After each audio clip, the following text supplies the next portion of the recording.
Hi friends, so today we went to Repticon Epic, which really wasn't epic. It was honestly a pretty bad show, to be honest. But we did pick up something new and fun that we are currently working on getting set up. We are currently just cleaning out this old Exoterra cage that we had to make sure it's all nice and clean. Sorry, what was that, ma'am? Breathing in chemicals over here. Yeah, so we're getting this cage all nice and cleaned up, and give us just a minute and we'll show you Jimmy, our new addition. Alrighty, so we got it all nice and cleaned out. We just put the substrate in, which we put in our the ADG mix that we made a few videos ago, which, you know, we did topsoil, some mulch, charcoal, moss, leaf litter, all sorts of stuff like that for bioactive.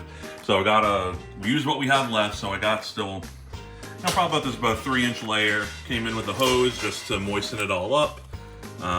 Because the animal that we are about to put in here is a high humidity animal. So we're gonna be putting in some isopods and some springtails. But yeah, so on to decorating.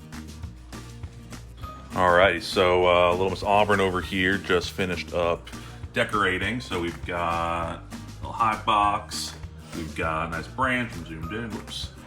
Big old water dish filled to the brim, some moss everywhere. I put the thermostat up through the top, so I got the probe here. Temperature is very important for this animal. We don't want it to get overheated. So this is a high humidity, somewhat lower temperature animal. If y'all can kind of start putting 2 and 2 together to figure out what it might be. But we're gonna go get the isopods, the springtails, throw them in here, and we'll introduce you to Jimmy. Alrighty, so here we got our springtails. I just put a little bit of extra water in here to get a lot of them to come floating up to the top. And we're just gonna come in here, give a little pour. I mean, I'm pouring a lot of them in here because, again, with a high humidity animal, it's a lot easier for mold and things like that to start growing. Springtails pretty much eat mold and fungus and whatnot, so they're very important. And then the isopods are the ones that'll help to kind of eat up waste and decaying matter, so that's important too. So yeah, got springtails. I'll get a little bit more water in here for them. They'll grab the isopods, and then we're good. And for the isopods, we're just gonna take them right here out of Locke's cage. Usually underneath here, you can see there's always tons of them, just everywhere. So I know usually it's a piece like this one right here. This has tons of them, and as long as they don't fall off, over here, just kind of just lightly bang on this. You just see all those dozens of them just falling off, running around. It's a beautiful sight. Goodness gracious, this is gonna be a snake cage or a freaking isopod cage. Holy cow. Yeah, see, they've started to eat little bits of holes underneath here. Look at that. So all these holes and cavities, they've been nesting in and kind of doing their thing, which is pretty cool to watch them be self-sustained, because I don't feed them or do nothing in here in this cage. Just with it being a high humidity cage and it's warm, they just do freaking awesome in there. Yeah. Alrighty, so we are outside because in the natural light, you'll just be able to see everything so much better. The colors, everything will be better. Let's see if she can figure out how to undo a very basic knot. Yes, Tina, we hear you. Oh, this is so anticlimactic. Push them up from underneath the bag if you don't want to risk getting potentially bit. Here we go. It's a boy! Oh, goodness gracious, what a little goober. Might have. Did he? I heard a squirt. I don't know. Look at that boy right there. Give me a big old smile, girl. Yeah, look at that boy. You can see that iridescence on him. Rainbow boas are just awesome and amazing. This guy is... Whoa, you're okay. He's a little feisty, clearly. You're okay.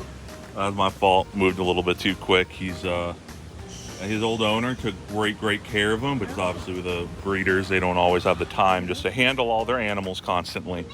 So he just needs a little bit of work. So let's go bring him inside here, and we will get him in his home so he can calm down, and we'll be working with him to get him puppy dog like the rest of everybody is.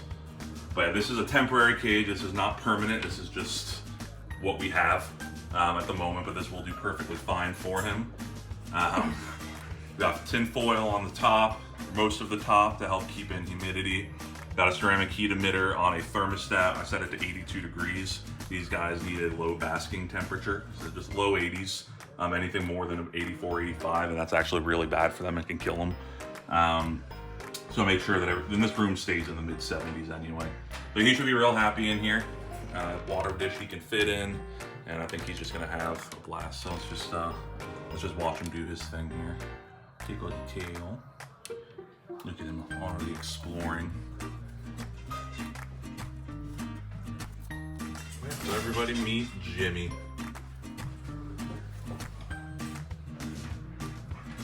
Boop. He doesn't know what to think.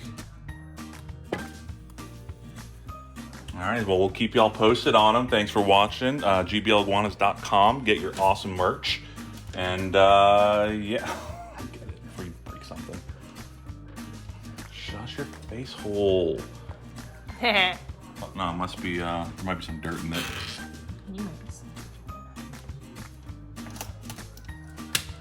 Yeah. There we go. I'm just getting a little caught. No biggie.